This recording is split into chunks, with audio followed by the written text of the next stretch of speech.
Welcome to Man Does Tech, where I solve the problems you didn't even know you had.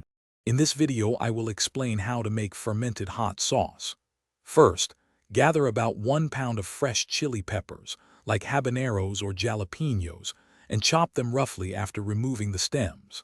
Next, prepare a 2% salt brine by mixing 2 tablespoons of non-iodized salt into 4 cups of filtered water. Place your chopped peppers into a clean, sanitized jar, then pour the brine over them, ensuring all peppers are completely submerged to prevent mold.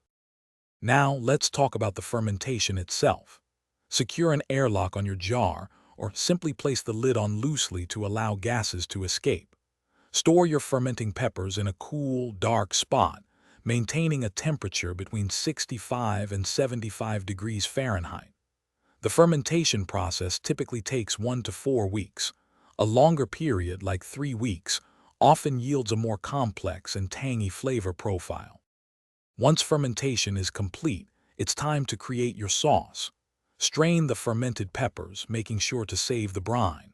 Transfer the solids into a blender.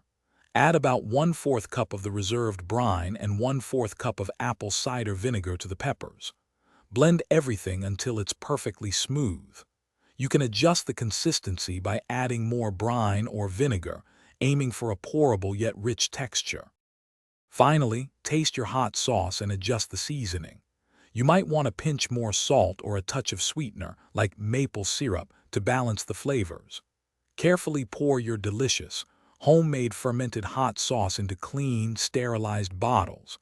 A funnel will make this step much easier and cleaner.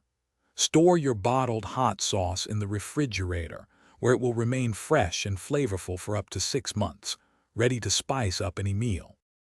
Thanks for watching. If you found this helpful, don't forget to like and subscribe.